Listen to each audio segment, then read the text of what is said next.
Alejandro Morales liked the slow moments of a haircut best. Those instants when the buzzing clippers quieted, the client relaxed, and the white noise of Havana's streets seeped through the slatted windows of his barber shop. He had been cutting hair on Calle de los Oficios for 23 years, long enough to master not just the science of fades and trims, but the quieter art of noticing. The shade of stubble left on a collar, the tremor in a customer's voice, the way damp hair curled differently on humid mornings, these things mattered to him. So when he first saw the peculiar pattern shaved into the side of a stranger's head late one Thursday, he noticed that too. The customer, a wiry young man in an immaculate linen guayabera, asked for the same pattern as last time. Alejandro did not recall ever having seen him before, yet the man spoke as though this were a routine appointment. The pattern itself hardly seemed fashionable. 3 narrow horizontal lines, followed by an angled notch, then 2 more lines, shorter, as if someone had started embedding Morse code into a haircut and lost interest halfway. Alejandro, priding himself on discretion, said nothing. He recreated the design precisely, handed the fellow a mirror, and watched the man's shoulders lower in relief.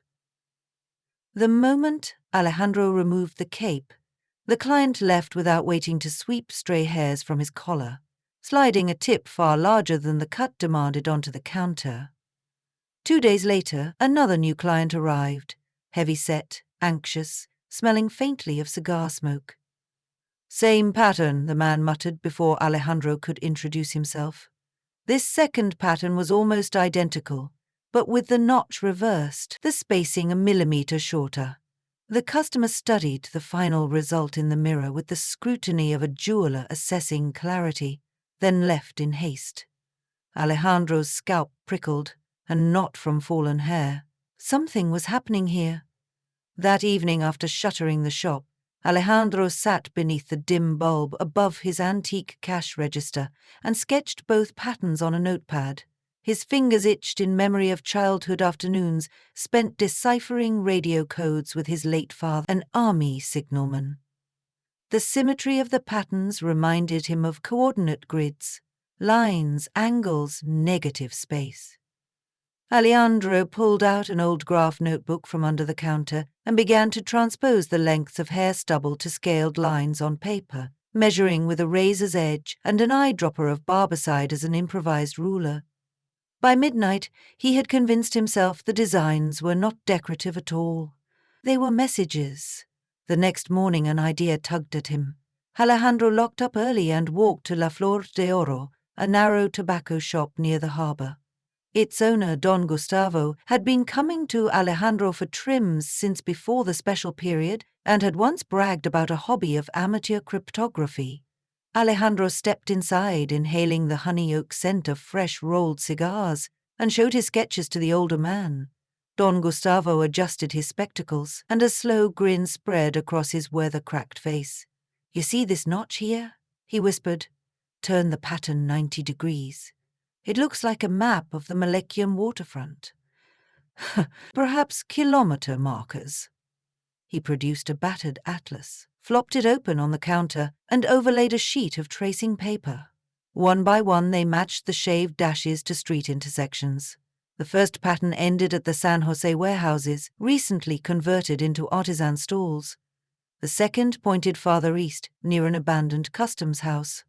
Alejandro's heartbeat hitched. Why embed a map in a haircut? To avoid ears that listen, or eyes that read letters, Gustavo murmured. Hair is temporary. Brush it forward and the message disappears.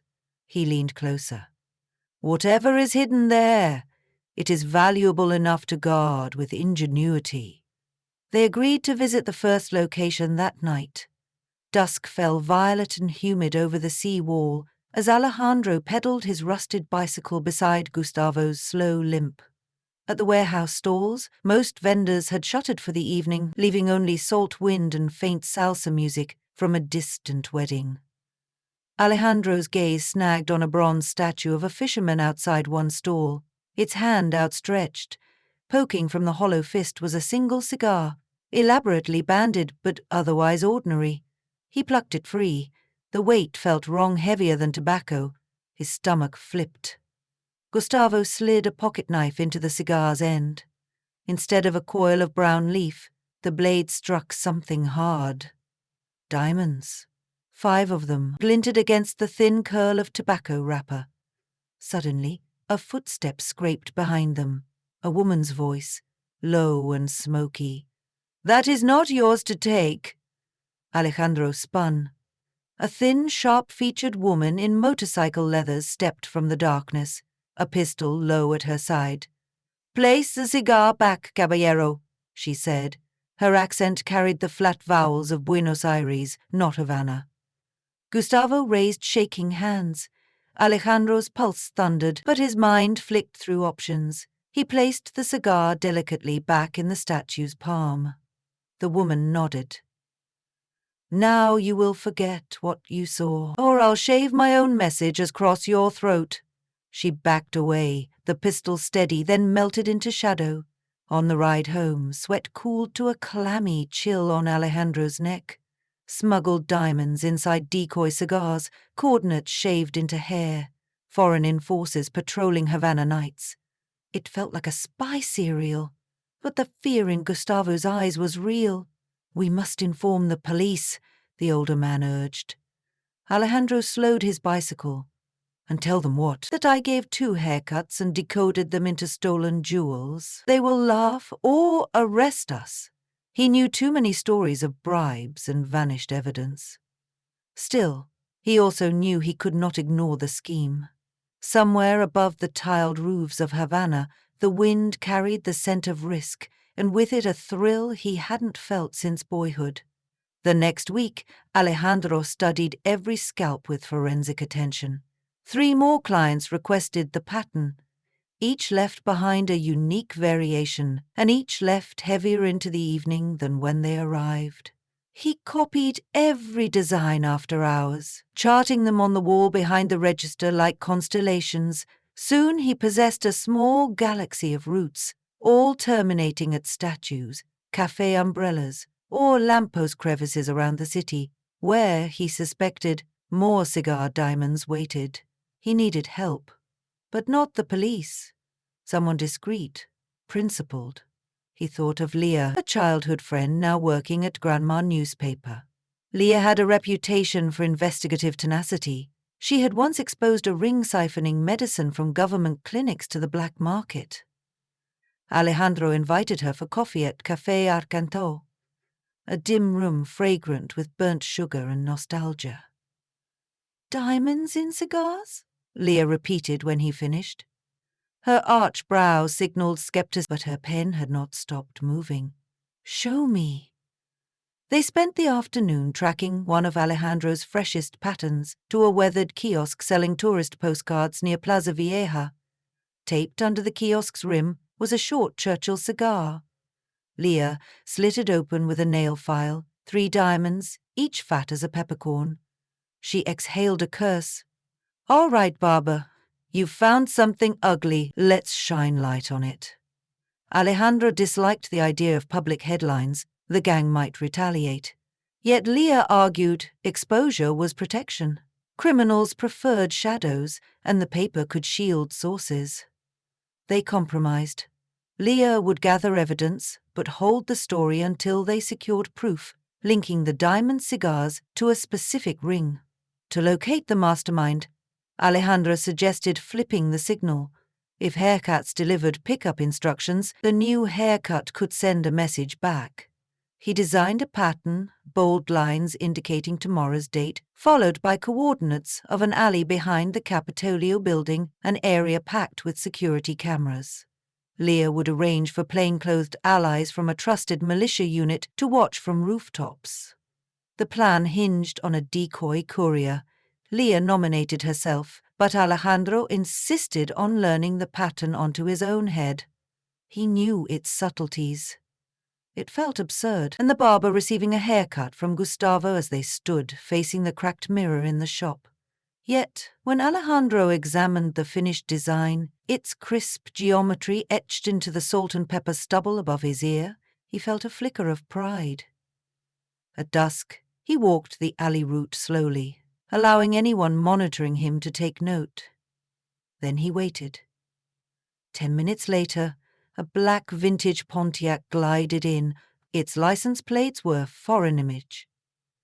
The passenger door opened, and the woman in motorcycle leathers stepped out, gun visible. The driver remained a silhouette. "So the Barber sends himself," she said, voice laced with amusement. "Where is the package?" Alejandro lifted his empty palms. "I came to negotiate." Her eyes narrowed. He forged ahead. "Your network leaves too many witnesses. You need a new barber." He forced a grin. "One who won't ask questions." She studied him. Lamps cast shifting stripes across her angular cheekbones. Finally, she nodded toward the Pontiac. "Get in, the Jefe will decide." Alejandro's legs nearly buckled. He slid into the back seat beside a broad man smelling of bay rum and cologne. The Pontiac hummed through narrow streets until they reached a crumbling mansion in Miramar. Inside, chandeliers flickered above marble floors veined like old ice. Men with earpieces lounged at doorways. The woman guided Alejandro into a library smelling of dust and cedar, where a portly man in a three-piece linen suit smoked a cigar the size of an infant's arm. "This is him," she said. The man exhaled a blue ribbon of smoke. "Señor Morales, we admire your craftsmanship. You copied our designs flawlessly, but we do not partner with strangers. Give me one reason not to discard you." Alejandro's heartbeat hammered, but he had prepared a lure. "Because your barbers betray you," he said. "I recognized inconsistency in line spacing. Sloppy work could send your couriers to wrong coordinates or worse." The police felt the eyes of the leather-clad woman drill into his skull. "Employ me. A single shop, perfect secrecy." The Jefe's thick fingers tamped ash onto a silver tray shaped like a leaf. "Interesting. Yet you arrive empty-handed." He gestured, and a guard frisked Alejandro. The barber's pockets were benign: keys, scissors, a folded comb. But tucked inside the comb's hollow handle was a micro SD card Leah had provided, containing photos of every decoded map and diamond found. It would mean instant death. Alejandro braced. The guard shook the comb. A faint rattling. The guard began twisting to pry it open when a sudden explosion rattled the mansion's windows. Shouts erupted. The guard tossed the comb onto the desk, drew a pistol, and dashed into the corridor. Alejandro seized the moment. He snatched the comb, jammed it into his shoe, and ducked as the leather-clad woman fired twice toward the open door. "Who's attacking?" she shouted. Sirens wailed outside. Police, maybe militia, maybe Leah's allies. The Jefe cursed, sweeping papers into a leather valise. He turned to Alejandro, fury blazing. "You led them here!" The barber backed toward a window. "I swear I didn't!" Glass shattered as a stun grenade cracked in the hallway. The light blew out. Alejandro hurled himself through the open window, scraping arms on chipped sill, and landed in a hydrangea bush. Behind him, chaotic gunfire erupted. He sprinted toward the iron gate. Flashing lights converged, marked police cars and Leah's unmarked sedan. Leah emerged, face pale. "Get in!" He dove into the passenger seat and they screeched away. On the Malacañon wind-whipped salt spray over the windshield. Alejandro's chest heaved. Leah glanced over. The militia intercepted their radio chatter. "The diamonds are leaving the country tomorrow on a fishing trawler disguised as a research vessel. They'll load at dawn near Kohijima." Alejandro retrieved the micro SD from his shoe and handed it to her. "Everything you need is here." He expected relief to flood him, but instead he felt unfinished. "You're not coming?" she asked. He shook his head. "I have another idea." That night, Alejandro returned to his shuttered shop and began carving a new pattern on a foam mannequin head. Bold arcs, discontinuous slashes, an elegant deception. It announced an emergency meeting, date, time, coordinates, at an abandoned rum distillery outside Matanzas. He took photographs, then waited. At dawn, the barber shop bell tinkled. The leather-clad woman burst in, hair disheveled, fury radiating. "The Jefe vanished," she snapped. "Police raided our coastal load site. You tipped them off." She grabbed Alejandro by the lapels. Ignacio, the heavy driver, blocked the door. "Where is he?" Alejandro kept his voice steady. "He left me this." He handed her the photograph of the mannequin's pattern. "He said only his most trusted lieutenant would decipher." She studied it, suspicion flickering. "He will be there," said Sunset. Alejandro lied. "Bring the diamonds for transport." She considered. Finally, she barked to Ignacio. "Car. Now!" They forced Alejandro along. He prayed Leah had cracked the card's contents and informed the militia. The drive to Matanzas cut between cane fields tremulous in midday heat. The distillery ruins loomed ahead, rusted tanks, vine-choked bricks. Alejandro's stomach roiled as he stepped inside, past graffitied ghosts and pigeons. Sunlight lanced through collapsed roof beams, striping the dusty floor. No one waited. The woman's eyes hardened. "You set me up!" Militia commandos flooded from alcoves, rifles raised. "Drop weapons!" echoed through the vast hall. Ignacio fired a wild shot. Return bursts pinned him behind a barrel. The woman spun, using Alejandro as shield. He felt the cold kiss of her pistol at his neck. "Let me walk, or he dies," Alejandro swallowed, sensing the room's tension taut as piano wire. In a bright flash of clarity, he recalled the straight razor tucked in his boot, a last reserve. He shifted weight imperceptibly, then stomped the woman's shin. Her grip faltered. In the microsecond before she steadied, he slipped the razor free and slashed upward, not at her skin but the pistol's trigger guard, knocking the barrel skyward. A shot cracked harmlessly into rafters. Militia gunfire followed. The woman crumpled, wounded but alive. Ignacio threw down his gun, shouting, "Surrender!"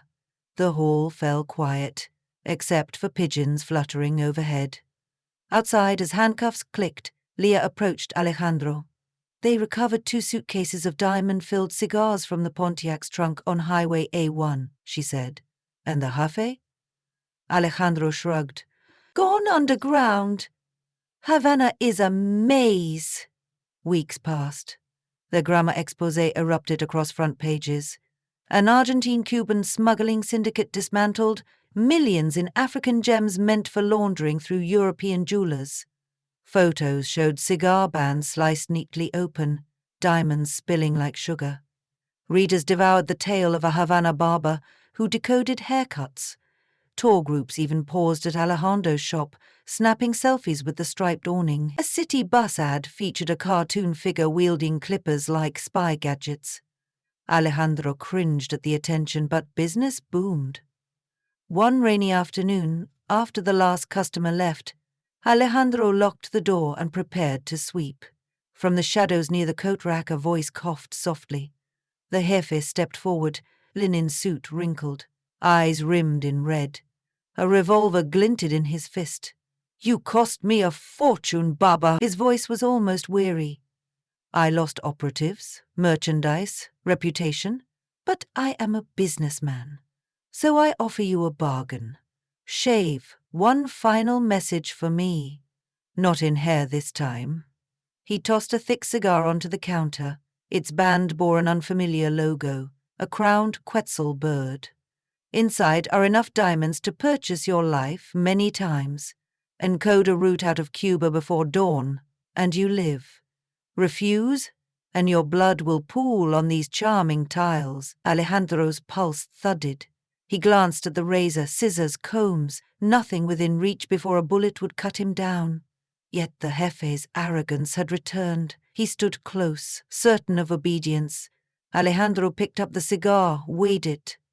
"How do I know you'll honor the deal?" he asked, stalling. "You don't," the Jefe said, smile thin. "Begin." Alejandro turned, elbow brushing the light switch. He flicked it off. Darkness swallowed the room, but he moved with a barber's practiced memory. 2 steps left, 1 reach. He snatched the bottle of alcohol disinfectant from the shelf and swung it backward. Glass shattered against the Jefe's temple. The gun clattered. Light snapped on as the Jefe staggered, eyes wild. Alejandro hurled himself onto the man, grappling for the revolver. A shot blasted upward, blowing a hole in the tin ceiling. They crashed into a chair, wooden legs splintering. Years of lifting customer heads, sweeping floors, and bicycle commuting had honed Alejandro's sinews beyond what his modest frame suggested. He pinned the Jefe's wrist, twisted. Bones cracked. The gun dropped. Sirens wailed outside. Leah had insisted on installing a silent panic button beneath the counter after the newspaper story. Footsteps thundered. Militia burst through the door and dragged the cursing Jefe away. Alejandro slumped, breath ragged. On the floor lay the cigar. Tobacco leaves had split in the scuffle, and a small cascade of diamonds had spilled across hair clippings like stars scattered through midnight fields. Later, after statements signed and bruises iced, Alejandro sat alone under the humming ceiling fan. He considered the arc his life had drawn, from simple barber to unwitting codebreaker to bait to hunter. He returned the damaged chair to upright position and swept the floor one last time that night. When he finally closed up, the seaside air tasted sweet. Havana's street lamps painted golden freckles on wet cobblestones. Alejandro inhaled deeply. In tomorrow's mirror he would see the faint scar where the glass bottle's shards had nicked his cheek. A permanent reminder that every head, every pattern, every story might hide another beneath it. Yet he would keep cutting hair, for that was his craft, and he would keep noticing, for that was his gift. Outside, somewhere along the Maliconum, a fisherman might light a cigar, unaware of the diamonds that had once crossed those same waves, disguised in coils of fragrant leaf. Alejandro hoped never again to read messages in stubble or find jewels in smoke. Still, as he pedaled home beneath the moon-washed sky, he admitted the truth. If another mystery presented itself, he would notice. He always noticed,